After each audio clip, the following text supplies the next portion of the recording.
Welcome to this month's edition of the workshop. My name is Victor Muthama. I'm the community manager at the Spring Valley branch of Nairobi Garage. We know it's a chilly morning, but we appreciate each and every one of you making the time to be with us right now. I'm seeing people are doing some brief introductions in the chat. Please continue with that. Let's get to know each other. Let's get to connect. But yes, once again, this is the June edition of the workshop, which we do every month here at Nairobi Garage. So just briefly tell you about Nairobi Garage. We are the coolest working space in Africa. We are spread over 4 locations in Nairobi: Spring Valley, Westlands in Delta Plaza, Kilimani at Pine Tree Plaza, and Karen at Watermark Beach Park. We provide different amenities for different people, but our motto and our mantra is that we want people to connect, we want people to create, and we want people to be part of a community. And that is exactly what we deliver at Nairobi Garage. Part of our community effort is making sure that we bring you workshops, we bring you things that are meant to build up your knowledge, things that are meant to enhance your skills, things that are meant to propel your business or your organization to a brand new level. And that is why we have our guest for today. His name is Waithaka Maina, and he's going to be talking to you guys in a few bit, but just a brief introduction about him. Waithaka is the founder of Magma, which is an independent creative agency focused on brand building. They are based in Nairobi, Kenya. He has a startup coaching practice, which helps early stage entrepreneurs prepare for the entrepreneurship journey and set the right foundations for their ventures. He believes that every entrepreneur has an immeasurably valuable contribution to make to the world. They just need the right mindset and the right tools to be able to activate this. So he's going to be telling us a bit more about himself, and he's going to be telling us a bit more about his company, Magma. And then we're going to dive into how you can level up your brand game. Can be your personal brand, can be your organization's brand, but ideally we want you to know how can you level up your brand game so that you can be able to stand out, be seen, and leave your mark in whatever space that you are in. So without further ado, once again, thank you very much for joining us. We're going to be going into the presentation right now. Please stick around.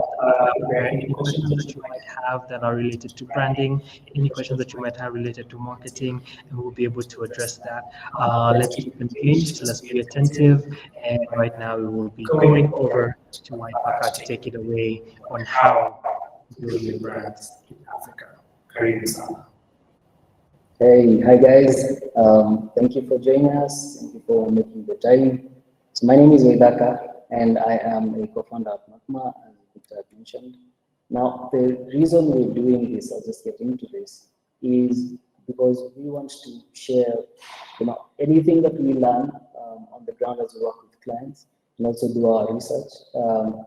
We want to share everything that we learn with everyone, so we have this saying in Magma that a tree alone in a desert is only fit for firewood, but a tree among other trees, right, in a forest can even influence the weather. And so everything we share is because we just want you to perform better in your businesses, want you to have the latest information, right? So that we can all grow together from this forest. So without further ado, I think I'll just get into the presentation. So let me just share this.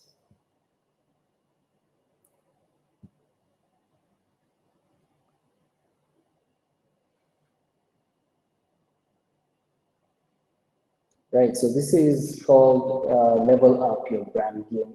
And so we're talking about keys to build more valuable local brands in the African context.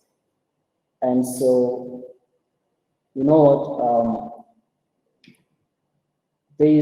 so let me walk you through the layout of this presentation first. So first we've done the introduction. We're going to talk about what a brand is, right? And that's a big question because, I'll tell you about it. The next thing we're going to talk about is just brand building, like what brand building is, what it's all about. Next thing we're going to talk about after that is it's an interesting story just put in there. It's called the parable of the Shielas and the shepherds. I think you'll find that fun. And then we have right? Where to start? Like if you're asking yourself where to start, we have a program, and I'll talk a bit about that. And we'll go into the Q&A after that. So the thing is, with the Q&A, I'd like you to ask as many questions as you want, anything that you have on your mind. Don't be shy, just ask. We'll find answers for it. Okay, I think we should, so let's begin. And so what is a brand? This is an interesting question because we asked ourselves this, 5 years ago, and we found over 14 different definitions of brand. And the crazy thing is, I mean, there's more than 14, of course, but we boiled down to just the professionals, companies that have been there in the market, and this is still 14 different definitions. It appeared to us, and we started to see that this is something new. I mean, not everyone knows about this, not everyone knows this. And so we started to explore that to kind of try and figure out how can we define it properly so that we can then know how to handle it, and especially in our context, right? So for us to define it, let's look at the things that are around a brand. So these are the terms that you may hear. Now, these are the common ones. There are more, actually. But let me just walk you through the couple that we have here. So the first one is brand identity. And so brand identity is really the set of attributes that identify you. So your identity is just, so it could be your logo, your colors, voice and tone of communication, just anything that when people hear or see you, they know that that's you, right? So you have the brand foundations, and brand foundations are exactly just what inspires or forms the basis of the identity. So whatever is created based on, the vision, the values, the lifestyle, the brand story, stuff like that, right? So the intangible stuff. So next thing is branding. I'm sure you've heard the term branding before. So what exactly is branding? It's actually just creating and using brand assets. So let me talk about brand assets so that makes sense first. So a brand asset is anything that is designed to uniquely and directly represent you. And that means anything that you guys have created that is meant to represent you, either in identification or communication, right? So that's a brand asset. And so branding is the process of creating this brand asset and then applying it, right? So if you create something, if you create a logo, you have your brand guide, you have your website. So this process of building a website to represent your brand, creating a brochure, that's what's called branding. So usually branding we talk about branding when it comes to printing, right, and production, but it's really everything, online, offline, everywhere. Right, so the purpose of branding, to be more specific, is to communicate effectively and to influence perception. So we'll come to that. Take note of that, just take a mental note of just that, effectively, to communicate effectively and influence perception. All right, let's go on. So we have the brand equity. So brand equity is the financial value of the brand and everything that comes with the brand. So all the brand assets. So there's actually, this is maybe a new term to most people. Brand equity means that your brand can be quantified financially. Like if you're selling it, if you're selling your company, you can sell your brand together with your company, right? So it has its own financial value. And that is what leads us to, with the question, so what is a brand? Like if I can sell it, or if I can buy someone's brand, this is separate from their company, and that means, this is something you need to think about, right? So the final thing there is brand building. So this is, take note of the words, it's deliberately and strategically increasing the value of your brand. And that's exactly what we're going to talk about today, right? How to deliberately and strategically increase the value of your brand. Right, so now down specifically to what a brand is, right? So we talked about all the things that surround it. So it is a brand, and one easy way to understand it is just that it's the goodwill or reputation that you create as you interact with people. It's more specifically as you serve other people. That's the kind of reputation you build, that's the thing. Now, I'm sure some of you have heard of goodwill, like you go to rent a space and they tell you to pay goodwill on it. That means that the person who was there before, that's ideally the situation. It doesn't always work that way, but ideally the person who was there before created a certain reputation for that place, maybe attracted certain kinds of clients, and so you're paying for this reputation that they built. All right, so that's the simple one. So this is the more accurate. It's a bit more complicated, but it's a bit more accurate. So the brand is the quality of the relationship you have with your audience. And the thing is, so in terms of quality, you're specifying it's the strength and value. And you can see it down there, what we're talking about. So their quality. So quality means it can be high quality, it can be low quality, right? The quality, by quality means strength and value.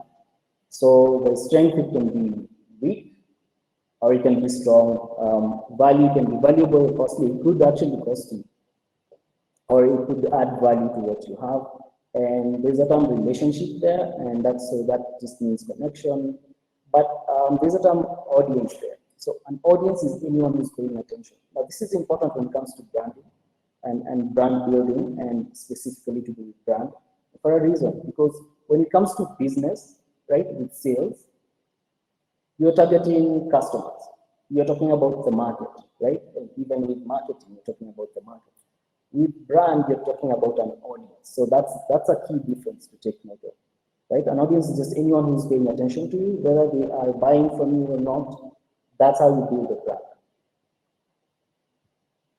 All right, so let's get into brand building. Now that we've talked about everything to do with the brand, we've seen everything there.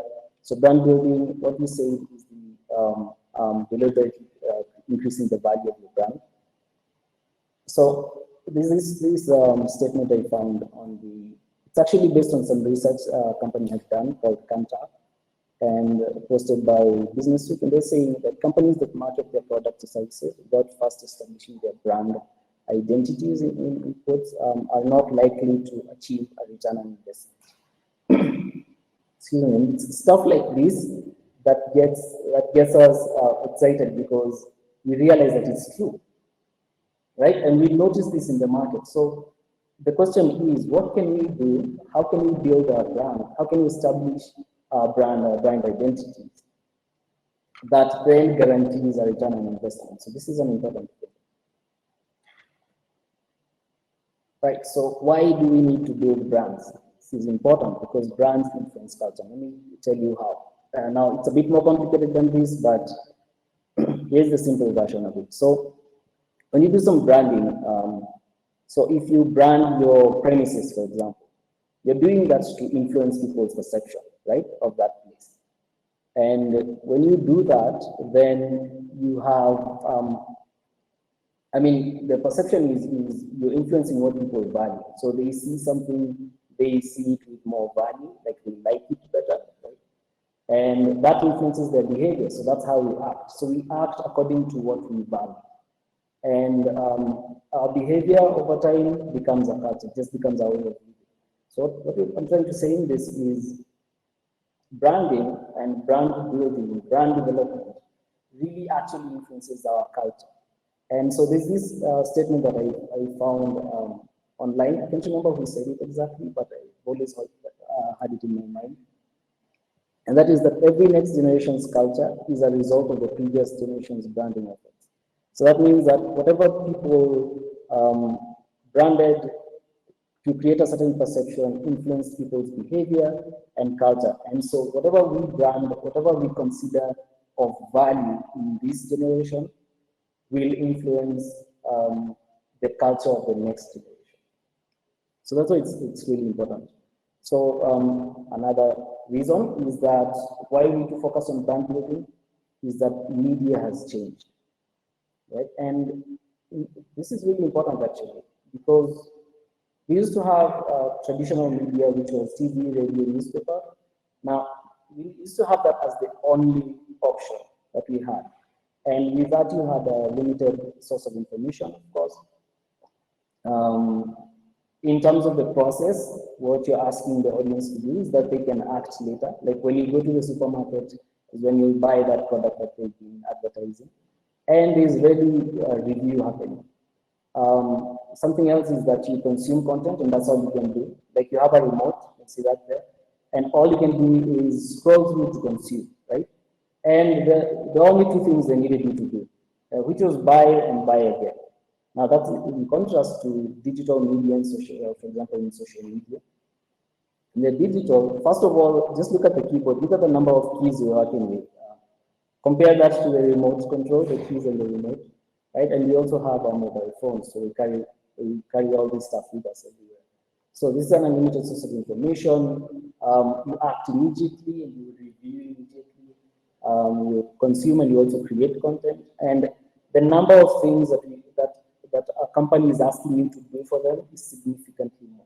So this is subscribe, comment, like, share, buy, and then buy again, right?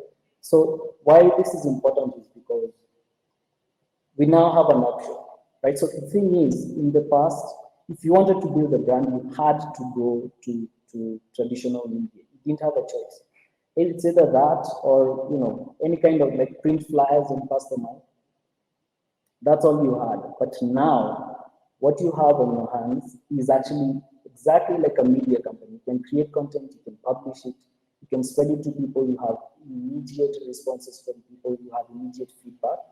Right, so that means that companies right now have more leverage than they've ever had, and I'm talking about especially small businesses and people who are just starting up have significantly more leverage than we have.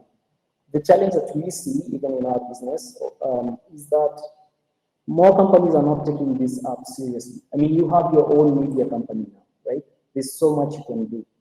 So now, that is not to say that traditional media is not effective. It is still currently, even in Kenya, the most effective, especially for advertising, for brand awareness and all that. But the fact that as a small business, you have access to that for next to free is something that we really need to think about. Right, so let's look at the benefits of brand building. They are many, but we just picked out the ones that, the ones that we think will get you going, right? So you can increase your prices without backlash, and I'll tell you about that as we look at the framework in a bit. And you can attract better staff who wants to be there. You can get your ideal customers. So because of how you're packaged, you can attract the right kind of customers, the right people that you want to work with. Right, so you can get better deals from suppliers and investors. We've seen that ourselves, and we've seen that for our clients. You can, of course, make your advertising more effective. If you're going to advertise and you have a brand behind you, it makes it make better sense to the people that you're offering, right? And it makes selling easier. Like, here's the thing: part of the reason sales was always like the hardest job you could get, the hardest thing you could get, is because most of the time sales was not backed up by any kind of branding behind it, right? So you're going to convince someone to buy. But what if through branding, which is part of the what happens in branding, what if you already identify people who are ready to buy from you and you get people who want to buy from you? This makes selling so much easier, right? And that's exactly what we're talking about with, as a benefit of branding. All right, so aside from that, you increase the value of the company. So right now, the most valuable brand in the world is Apple, and Apple is worth about 355, last I checked, $1 billion. This is the value of the brand alone, aside from the company, right? So the company's market cap is like 2 trillion, but the brand alone is $300 billion. So that is to say that their brand has its own value. You can increase the value of your company by just building up your brand asset. Right, so let's look at the brand builder framework, right? So this is what I've written is that this is a guide to build a high quality relationship with your audience. So you remember when we defined a brand, we talked about the quality of the relationship you have with your audience. So we designed this framework. Now we've built this framework over the past 5 years, and we've done that from working with clients from our own research, from courses, books, listening to people. But more importantly, there are things that we've applied ourselves to our business over time and tested different things. And we found a lot of insight into this. So we designed this as a simple way for local brands, right? In our African context, because there's a lot of things you can hear, there's a lot of information, but it's I mean, it's hard to grasp like how you exactly should go about your brand building. So, and we've had this several times from clients as well. It's like I watch a video on YouTube and say this, and I did this, I tried this, like I learned this in a book, I did that. So we just brought all that together to create one framework that we think is one of the most valuable resources to build a brand. And okay, so let me dive into it. You will tell me what you think of it. Right, so this is how simple it is. Right, so in the center, so you can see many colored circles with the names on them. In the middle, you have the words trust and influence. And guys, this is the most important thing that for you to know about brand building. And it is that it's all about trust and influence. So here's the thing. So what's happening here is that the lower half of the image is really just talking about how to build trust with an audience, right? And the upper talks about how to build influence. So why is this important? Trust and influence. And this is because this is the human psyche, right? This is just how we function. No one can allow you to influence them if you don't trust them yet, right? So this is our challenge in every kind of relationship, just as human beings, to figure out how to influence people to do what we want them to do, right? Hopefully what's good for them as well. So when you want someone to buy something from you, you have to get them to trust you first. I'm sure you all agree with that, right? And the moment they trust you, then they allow you to influence them. So what we're looking at is we put the trust at the bottom because we want you to understand that that's the foundation for anything you want your audience to do, any action you want people to take, they have to first trust, right? So how you build trust, you have novelty, you have presence, you have engagement. How you build influence, visibility, relevance. Now, ideally, when you're starting this thing, starting using this, you start at novelty, go to presence, go to engagement, all the way around. But in reality, all these things need to be happening at the same time. So you just use it in that order when you're figuring these things out and you're defining them for your brand. But then after that, you just, all right, so you'll just be looking at different things. Like when you see a problem with how you're interacting with customers, maybe you're getting a high churn rate, like that means that many people are, many of the people you reach are not buying from you. Then you need to look at this framework and see, okay, so what specifically is not working. All right, so I'm gonna break it down in the next slides and just explain it a bit. All right, so in terms of building trust, the idea is to make it easy. So, and first that is, we talked about novelty, presence, and engagement. So the first thing is that you're saying that you need to be meaningfully different. How you build novelty. So ideally, when you're starting a business, what you think about is usually, I want to create a logo, right? So that's usually the first thing. So I want to start a business, do I have a logo? Now, my advice is before you start to think about a logo, think about your product, right? Develop the product first. Make sure you have at least an MVP, like a minimum viable product. That's just the minimum features in whatever product you're selling. If it's a service as well. So you already have something that works for the most part. That's something that is valuable. Then you can start to build your brand. And that's when you start thinking about a logo. So you're creating a meaningful difference. This is important because a lot of the advice you get around is, you know what, you just be different. Like look at your competitors, use the opposite color. Look at what other people are doing. You can copy some people, you can, right? So that's the advice that we see around, but it's not actually accurate.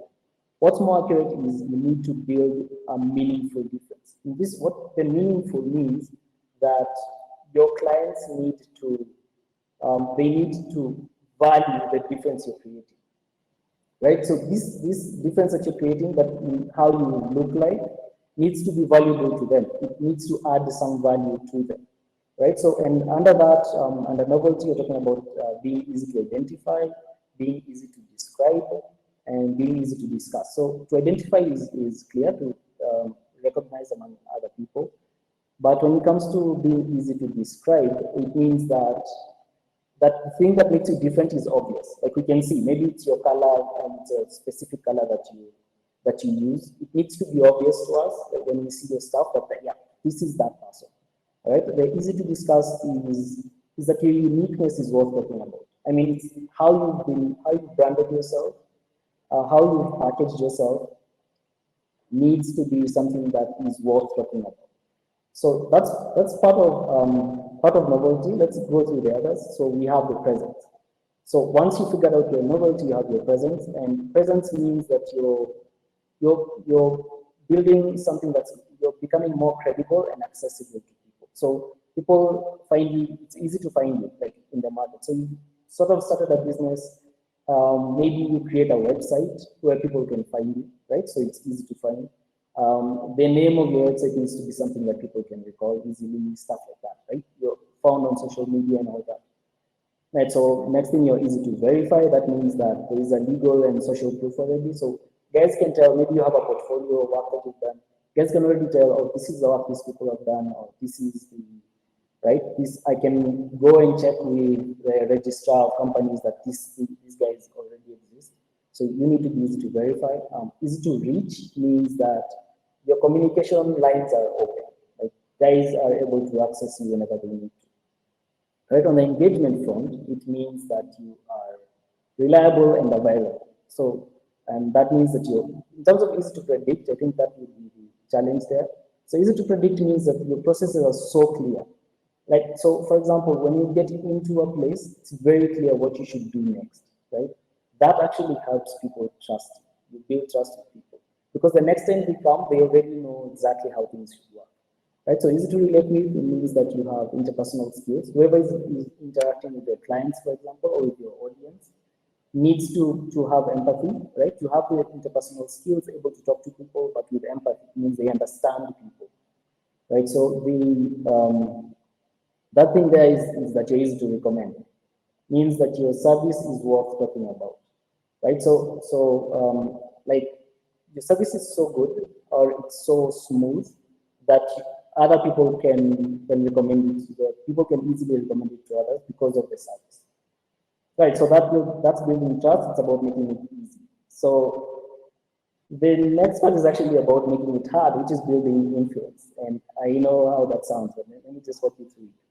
So influence, when you want to build influence in the market, you are, or with your audience, you're thinking about becoming noticeable and compelling, right? So the first thing is that you're hard to ignore. That means that the expressions you put forth are striking and engaging, right? And here's the thing, with regards to that, what we advise people to do is visibility, and there's a lot about visibility. It's like post 10 videos a day on social, be everywhere. People need to see you. A lot of the time, it's bad advice because they're telling you to push your logo out there, or push your colors, push your products out there. That is actually bad advice, and it doesn't work, and that's why most people don't really perform as well as they should.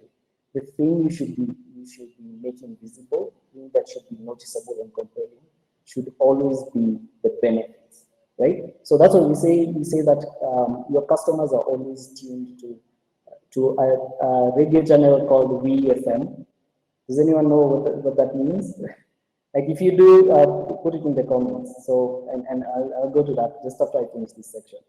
All right. So you're hard to ignore. Hard to ignore because you're promoting your benefits, right? So you're hard to like or dislike. Now this is something interesting. You need to create polarity with your audience. That means that there are people who like you, right? There are people who dislike you, and that's okay. Like the people who like you completely, right? The people who dislike you completely. Like there's a polarity. People are clear about what you stand for enough, right? That they can either side with you or not. So that's one thing that really helps when you build your brands, and that's visibility, right? So the next thing is that you're hard to refer. Now, we've talked about being easy to recommend before because of your level of service, but now you're hard to refer. It means that there's a criteria for membership. What that means is before someone refers you, you are so clear about what you do that they have to think about it. They have to think, do people, does this person I'm referring to qualify for what you are for what these people are offering. So that means they know that what you're offering is very specific and for a very specific target group, right? So, all right, so I guess before I go to this, Grace Utra says that's what's in it for me. That is correct. So that is VFM. So we say that your clients are always tuned into VFM. They're just thinking about what's in it for them. So with your visibility, you need to promote what's in it for them, not who you are. Right? So just check that it will work. All right. So next thing we're talking about is relevance, and part of relevance is being valuable and essential. And let's just start with the first one. So the first one there is that it's hard to switch. It means that the moment people work with you, they find you so relevant to their business or to their lives that it's hard to switch from working with you, right? So and this is specifically because of the benefits they're getting. So you're getting so many benefits from working with you that it's hard for them to work with anyone else, right? So the next thing is that you're hard to reject. And what that means is every time you make a new offer to this audience, it's really hard for them to reject because the offers are so good, right? Because they're already part of their lifestyle. So it's clear, it's hard for them to move past that. Something else is the last thing there with relevance is that you're hard to dissociate. It means that you are such a part of their daily processes that it's difficult for them to stop using your product or to stop working with you. So partly you can see that when it comes to a company like Procter & Gamble, right, P&G. And P&G have created so many products and a whole host of products that seem to be unrelated, but they belong to the same company. They have their own brands, and each of these products occupies a certain place in your life. Like they are looking at your lifestyle and seeing, so you need to brush your teeth, anything to do with personal hygiene, they want to be the people that you work with. So at the end of the day, it's really hard to stop using their stuff because at one place or other in your lifestyle, you're using one of their products. They do that strategically, right? So that's the thing with, so they are relevant to you, right? So the last thing we're talking about there, about building influence and making it hard is creating meaning. So meaning is, I would say meaning is the height of what a brand is trying to achieve.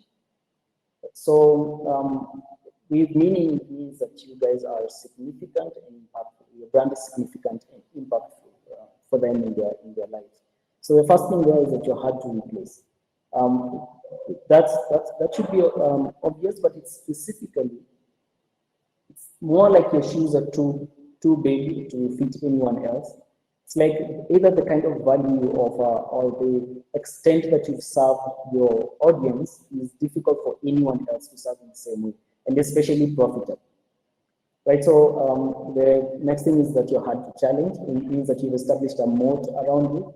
A moat is okay. So you've seen the movies in the medieval sort of English times, and you've seen that sometimes there's a castle, and around the castle is surrounded with water, and there's a bridge that that can be raised and dropped for people to cross.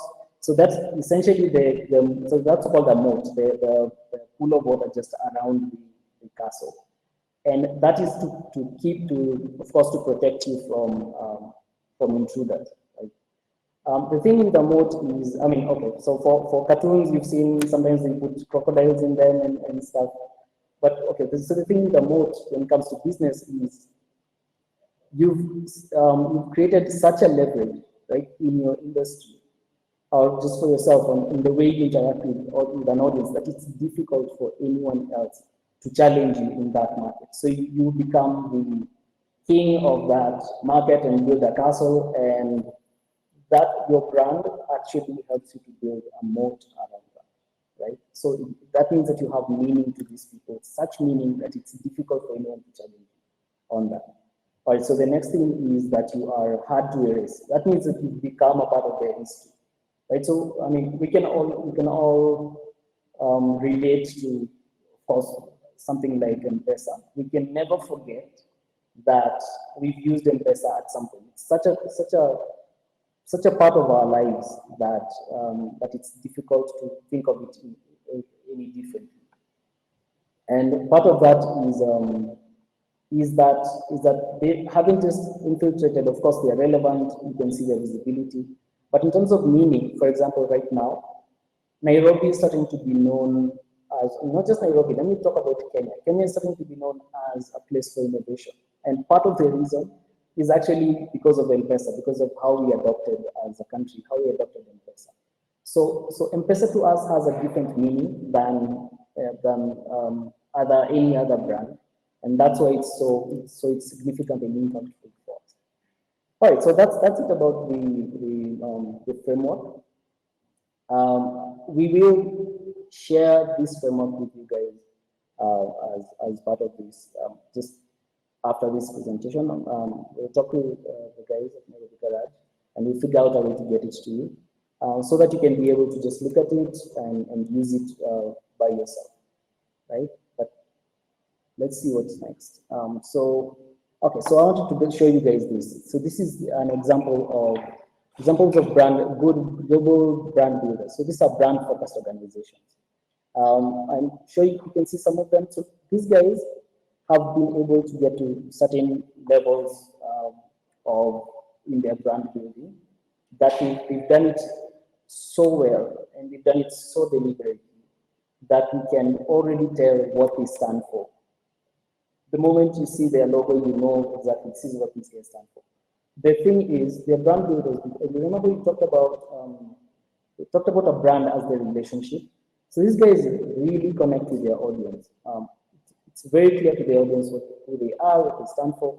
You can like or dislike them. You can, right? So there's polarity in it. There's all these things that we talked about. Most of these brands have done that. And this is just a few examples of the guys who have done it really well. Right. So right now I want to tell you a story, and this is a parable.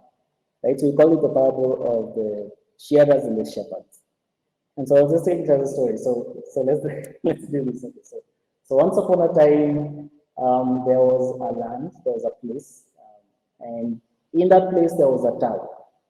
And in this town, during those times, sheep used to roam freely. So sheep used to be wild, right? So no one was taking care of them, no one kept sheep. But then the people in that place, in that land, in that town specifically, depended on the wool from these sheep, right? So they needed to find a way to shear these sheep, right? Considering they were wild, they weren't keeping them, so they needed to find a way to do this. And so this is what they figured. So they set up a market somewhere, and they used to find a way to bring the sheep in and to get the wool. So let me show you. So this is it. So what they do is they would entice the sheep with certain kinds of foods and attract them and get them into their stalls, right? And the moment the sheep is in there starting to eat something or looking for food, they quickly shear it. And so the sheep would be left, you can see just behind the stalls, the sheep would be left without the wool, and many times without the food as well, right? So this is how they did things. And I mean, There were some more smaller, some more bigger, some more painted different, right? They wanted to stand out from the others, but they were doing essentially the same thing. Treat the sheep with food, like they're going to feed them. The moment they come in, shear them as quickly as possible. So many of them had developed like different technologies to shear the sheep as quickly as possible. We can shear like 5 sheep at a time. But the challenge for the sheep was exactly the same. They would still remain hungry and have to go to look for other food in the fields, right? So that is until this person came. So and she decided, so this lady has a farm, and she decided, you know what, I want to be the best wool producer in the land. So I already have a farm, but I need to get into the wool business because that's the most profitable business there is, right? So she had 3 questions for her to get into this business. She wanted to know, why did the sheep come to the market in the first place? How do the shearers get the sheep? Especially so they could shear them, and what do sheep need to produce good wool.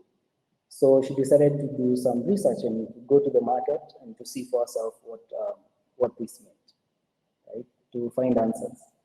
Right, so at the market, she learned a couple of things. So she found it really interesting how people did things, and she learned that at the end of the day, that first of all, sheep prefer certain kinds of food, right? So there's something they like and something they don't like, right? Secondly, she found that sheep want to be shorn. So they actually go there partly because they want to be shorn. It's not that they don't, that they want to, they just probably just have a bad experience. And this is the bad experience, is that sheep hate to be tricked, right? Sheep hate being tricked into being shorn, right? And the fourth thing she learned is that sheep need to be taken care of, especially after shearing. Right, so armed with this information, she decided, you know what, I'm going to, I'll go back to my farm, I'm going to farm what the sheep need, right? The kinds of foods that the sheep like, that's what I'm going to put there, and then I'll come and try to get this sheep to go live. And that's what she did. So she brought the sheep, she led the sheep all the way to her farm, had already built a structure for them, a pen, for them to live in, and you know what, they lived happily ever after. She would feed the sheep would give her, she'd feed and take care of them, and the sheep would give her the wool. All right, so I hope you like that story. So the question here is, are you a shearer or a shepherd? Right, that's the question. So I'd like you to notice that the shearers are easily disrupted by the shepherds. All right, so this is the shepherd's approach. So the shepherd, this is what she did, right? She figured out what she has first. So you need to figure out what you have. And that means that, okay, so what she had was a farm with food, she had ambition, right? And she had empathy for the sheep, and she saw what they went through, right? So the next thing is you need to figure out what you want, right? So she wanted to be the best wool producer, so she had her goals clear. She knew exactly what she was going to do. The third thing is that she needed to find out what the sheep wanted. So you need to find out what your sheep want. And in this case, it was food and care. And then you need to create a win-win situation between you and the sheep. So that is, right? Food and care for perpetual good wool, right? So the thing with this is the difference between the shearers and the shepherds is this actually speaks about brand building. So this is a demonstration of her having built a brand over that period of time, right? So what she did was she went, I mean, this is exactly what we're talking about with brand building and with that framework, right? It means that you go to the market, you see what the need is, of course, but then you figure out what is the best way to address this. But what you want at the end of the day is to build a relationship, which is what we call a brand, right? To build a relationship, a mutual, a symbiotic relationship with your audience. So in this case, they were sheep. In your case, they're your clients, their audience that you speak to. So that's actually the whole point. And what this illustrates is that shearers, you know what, they have no idea. All they want is the wool, but they don't care about the sheep. And if you even, and I'm telling you guys, especially on our continent, even a bit of care for the sheep goes a long way. Like you don't even need to do much because so many people are not doing it right. Right? We're just not exposed enough to it. But here you are, right? You're learning about this. So I'm sure things will get better. Right. So I have a quick question. So what do you guys think is the strongest brand in Kenya? So strongest brand. So I want you to notice that I've just cancelled out the term biggest, right? So and just put in the strongest brand. And we're going to get into that. We'll answer that for now. So just put in your answers. I'd like to see what you guys think. For these guys who already know this, please don't put it there. I know there are some guys who already know, like guys in oh, Nairobi Garage, I see, okay. So that the guys who already know this, so just don't participate. You're not eligible for this. But you just think about it, put it up in the comments, and then we'll get to that. So for now, I'd like you to allow me to do my shameless plug, right, about what it is that we offer with regards to brand building as a company. So this presentation is part of a larger program that we're running called the Brand Builder Program. And what we do with this is this is just training for teams. And we are offering, of course, in-person or virtual training, and it's performance-based. And we do something, this is one thing I wanted to highlight, we do something called a brand alignment test, which means that we are looking at the different parts of your brand, and we just, before we do this workshop, before we do a training for your team, we go and do an alignment test. So you tell us what brand you're trying to build, right? You tell us this is what you stand for, this is what you're trying to create, this is what you're trying to do. And then we will look at your communication out there, your identity, the design you have out there, and see whether it aligns. And you know what? We have 10, how do I call it? Like 10 factors that we look at, a criteria. So we rate your brand out of 10, and then we work our way. We give recommendations, and we help you to work your way to making it a 10. So a 10 out of 10 for your brand. Right, so this training comes together with that, and ideally a 2-hour session, and we give a certificate of attendance for that. So the thing with the training is, here's what we're trying to do. We're trying to bring this brand building knowledge into the hands of the people, right? So we want to bring it to teams especially, so that, because this is a team effort. So brand building is a team effort. It's not something that you can just randomly do alone. At some point, you need to work with other people, right? And so that's something that you need to consider.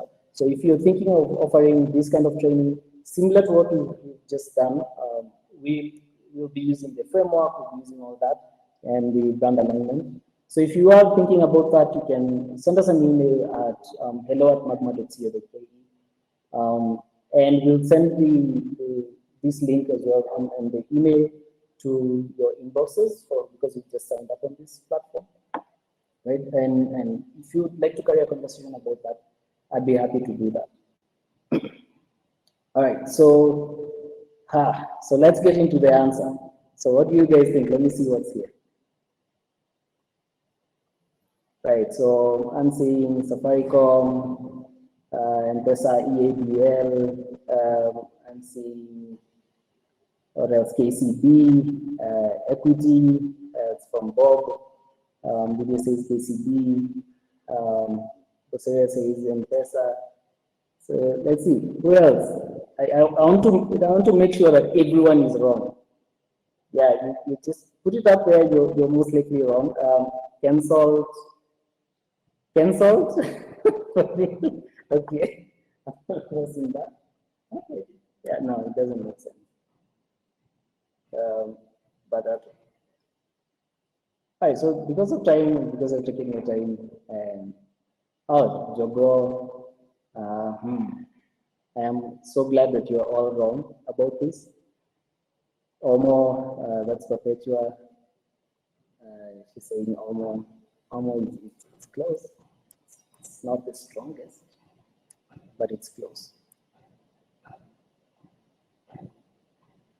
Yeah, Ernest knows it. So Grace is saying Ernest knows it. Ernest definitely knows it. Ernest is a member of the team at Magma. He's a co-founder at Magma.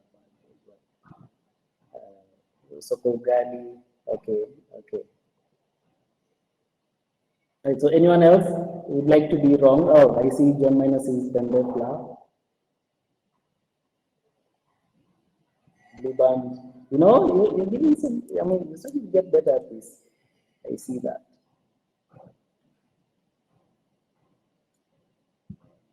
Right, Blue band. Yourself, you are the strongest brand. That's from Bonareri.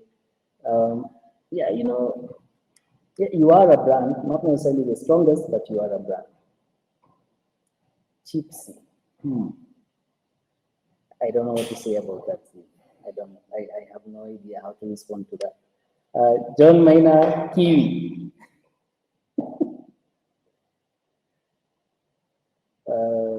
Lydia again.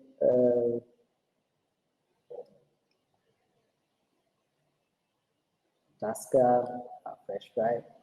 Tasca is pretty close, by the way. Tasca is very close. Yeah, it is one of the strongest. Not necessarily the strongest, but it is one of the strongest. Fresh fry, okay. Still, we're asking, what do you guys think is the strongest brand? Superloaf, you know, not bad. M-Pesa is close. M-Pesa is up there. I've seen M-Pesa before from Perpetua. Yeah. Coca-Cola, not bad. M Swali. Someone, Patrick Mungai, M Swali. Is that M Swali? Are you getting it wrong? Is that an actual product? Because there's M everything now, so I'm not sure about that. Bob Ariel. Oh, Ruta, you're noticing people here love food. Ruta, you're saying tropicals. Tropicals like the sweets. I see. You know, I've never thought of it that way. No. They're not called tropicals. They're called tropicals. Tropicals. That's what those guys say, right? Yeah.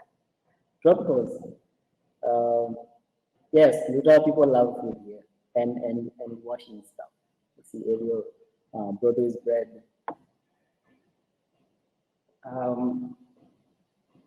There is no sincere love than the love of food. So that's yes, to Grace. That is correct. All right, so Safaricom again. Yes, and food is okay.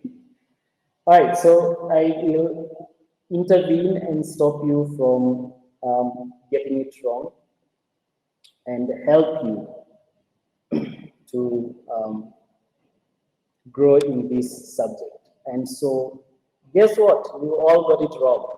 So, really, the strongest brand in Kenya is actually the Maasai culture, which is the Ma culture, right?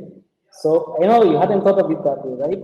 That's why brand building is such a new thing, and such a different kind of thing, because the Ma culture is known all over Kenya, right? You can easily tell them, like on the list of stuff that you can check for them, is to identify, is to describe, is to discuss, all the way to, like, what I do find accurate is that we didn't think that they were easy to predict. Like, you can't know where they are because they're nomads.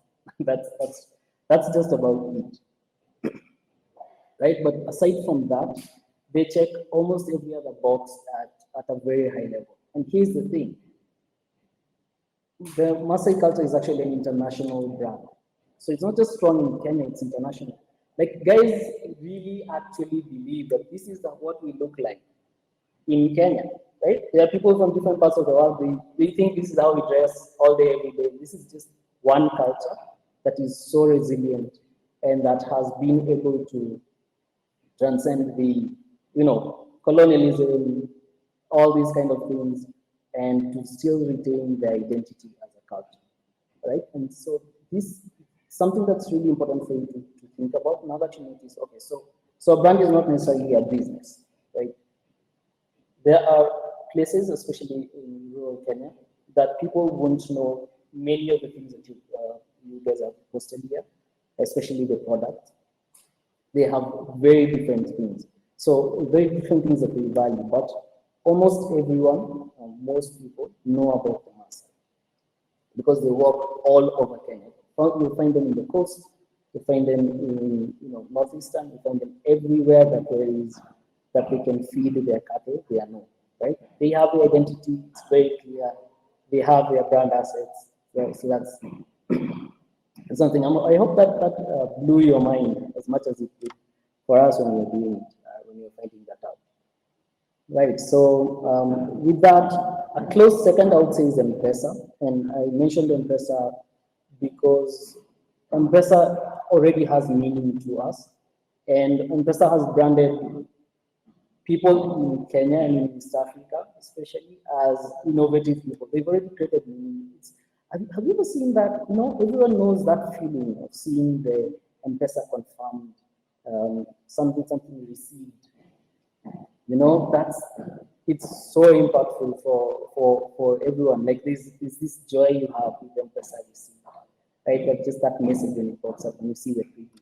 So that's also something that you think about M-Pesa itself and not necessarily Safaricom, right? All right, so guys, we are coming into the Q&A, and I'd just like to say thank you for walking with me through this presentation. And so if you have any questions, I would be happy to answer them. All right, so I will just pull down the presentation. Hey, so any questions? I am open to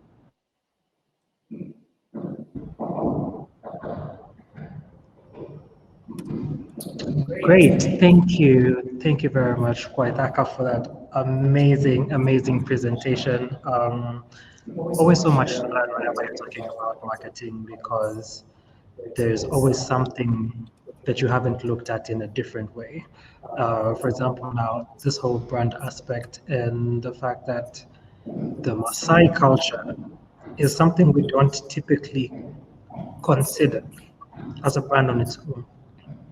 And so that's why it's important for us to get these kinds of brand trainings because it really opens your eyes to seeing things in a very different way. And thank you very much, Waitaka, again for taking us through that presentation. So please, if you do have any questions that you would like to ask Waithaka, anything to do with branding or your marketing, if you'd like to know more about the brand framework that he was using, if you would like to know more about how you can be able to access his services, please drop a question in the questions tab, or you can drop it in the chat, and then we will be able to go through it in a few minutes before we come to the end of the session. So please, if you have any questions that you might want to have addressed, just drop them in the questions tab, or you can drop them in the chat, and we will go through them in a bit. In the meantime, I'll just probably highlight some of the questions that we had been getting early in the morning. So I know we got a few questions asking how they could be able to get a copy of the slides. And yes, we will be reaching out to all the participants and all the attendees to tell them more about how they'll be able to get their hands on the slides, plus a few more goodies that Magma has very graciously agreed to share with us on All Matters Branding. And then we got a question. I can just direct this back to you, Waithaka.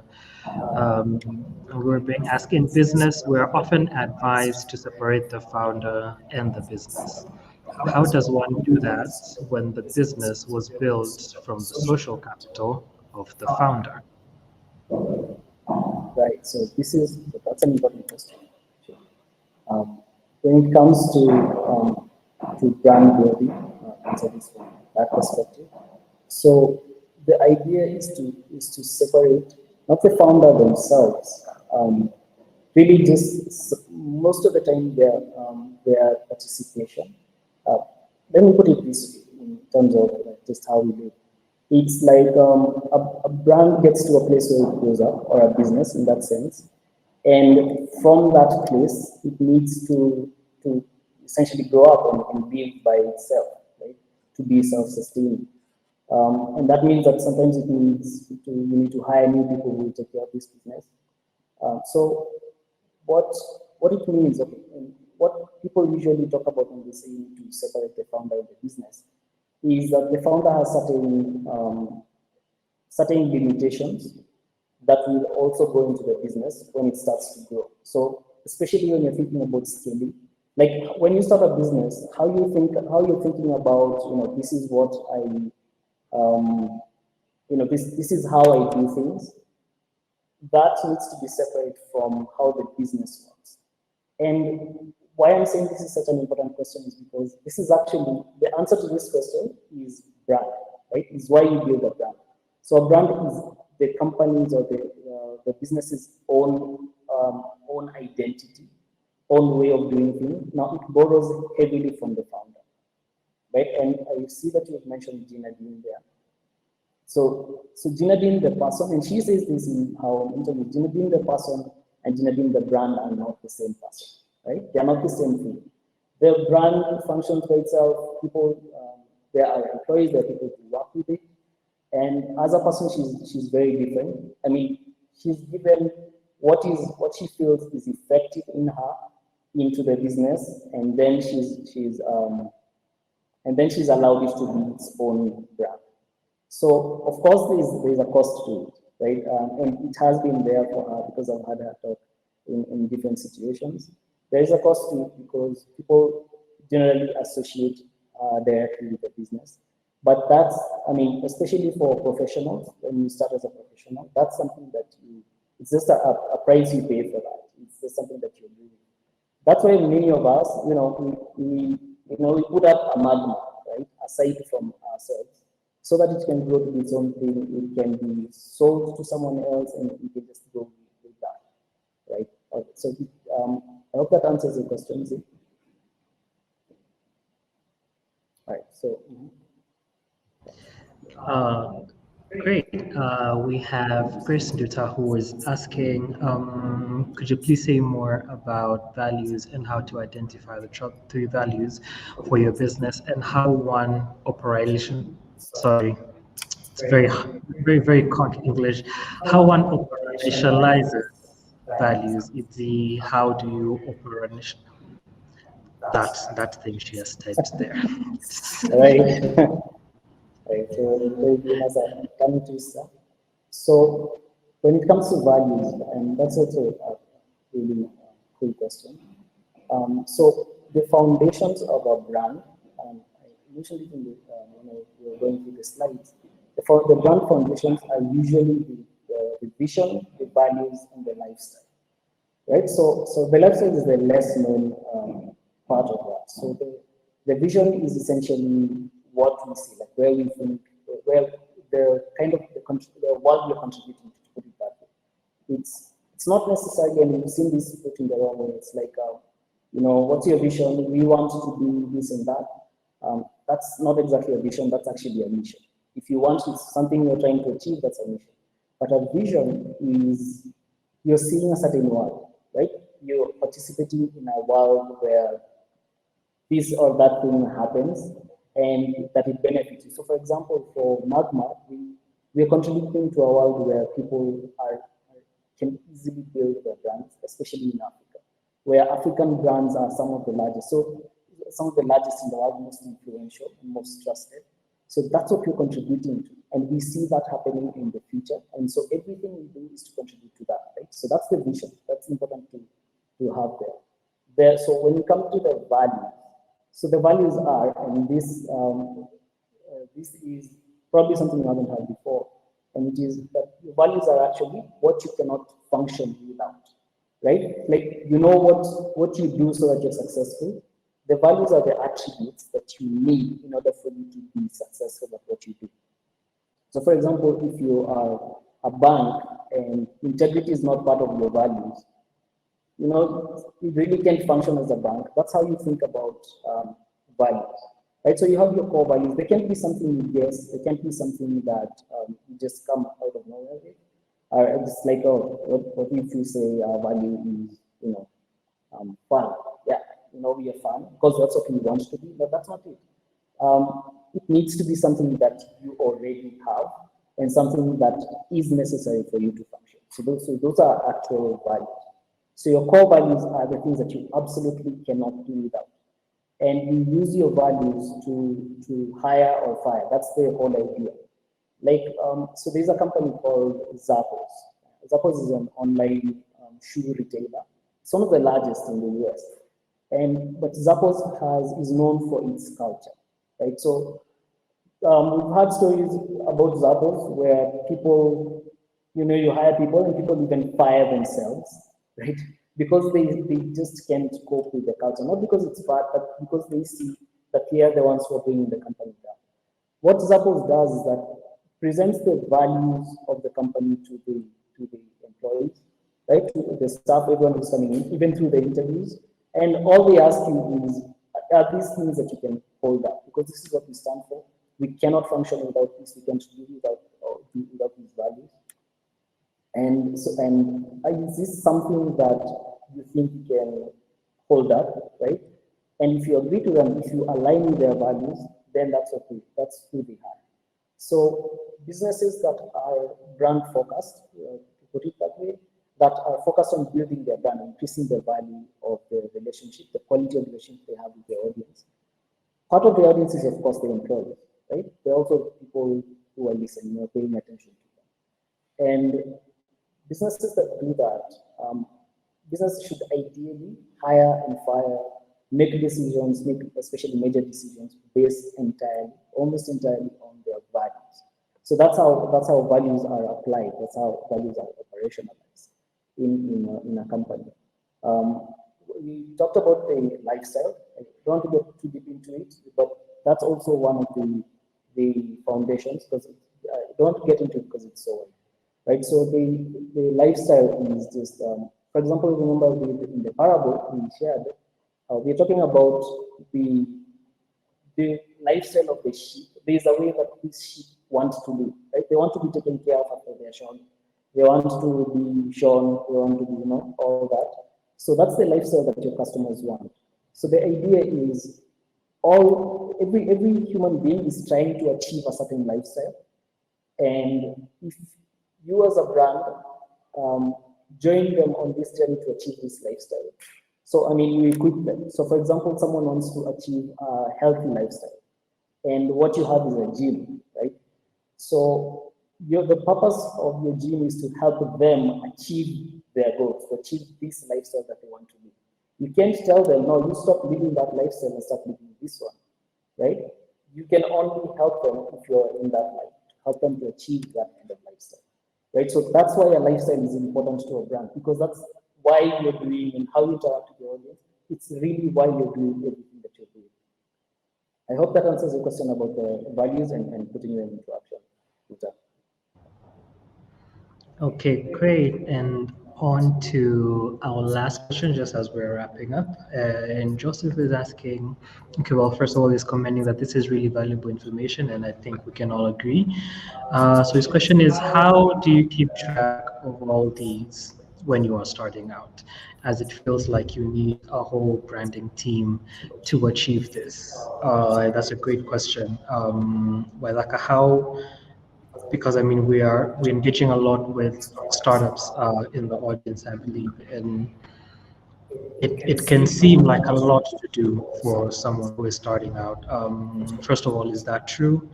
And how does one get to navigate having all this set up together as they are starting out? Right. So, an important question.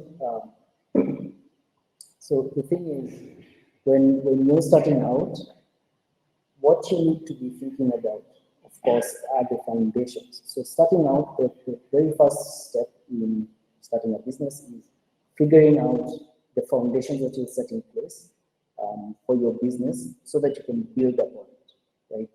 So when it comes to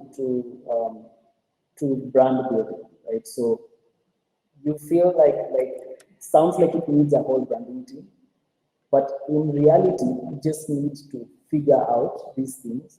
And here's the thing, either way, you have to figure it out as you go along. What we've done in this, especially with the framework, is just to bring them all down to one thing that you can see, right? So the idea is just need to continuously ask yourself this question. So for example, are we visible in the market? Are we easy to find? Are we, right? But at the end of the day, here's what it comes down to. It comes down to building trust and building influence, right? That's everything in brand building. It's just building trust with people and building influence. We've given some pointers, right, on how to do that. This is what we've seen has worked for brands both globally and locally. But you know what? Whatever building trust with your audience means, go for that, right? So in different contexts, you have different situations. You start to ask yourself, okay, so are we doing engagement right? Are we doing right? So when you're interacting with the client, what you're thinking is, for me, or what you need to be thinking is, for me to get them to do what I want them to do, right? Which is either to buy from me or to subscribe or to share or whatever, they need to first trust, right? So the whole branding thing is about just building trust with people, and so that they can allow you to influence them, right? So then you can increase your influence with them later on, right? But first, it's all about trust. So let me put it in a practical way. Brand building, and why we are really pushing this brand building thing is because brand building is a natural part of what we do as human beings, right? And what that means is, with people, the reputation you have with people, the relationships, all the relationships you have, especially the ones that you've acquired yourself, not necessarily the ones you're born with, right? So the ones you've gained for yourself, you build your brand with the people that you've been with, right? And so in the different relationships that you've had have either been, right, of high quality or of poor quality. Right? Sometimes they're stronger, sometimes they're weaker. Right? Sometimes if they're more valuable, sometimes they cost you a lot. And I mean, directly you see this in right, so like spousal or romantic relationships. If you've experienced a breakup, you've experienced a situation where the brand did not perform as it was supposed to, or you connected with the wrong people, right? That happens. But on the flip side, if you have experienced a good relationship, a friendship, something like that, you've actually done brand building. Because guess what? You built trust with someone enough for you to be able to, right? So if you advise your friends on something, that is what brand building is all about. So, and I'm glad you asked the question, because all these things just come down to, and the culmination of them is building trust and you're building influence with people. That's it. I hope that helps.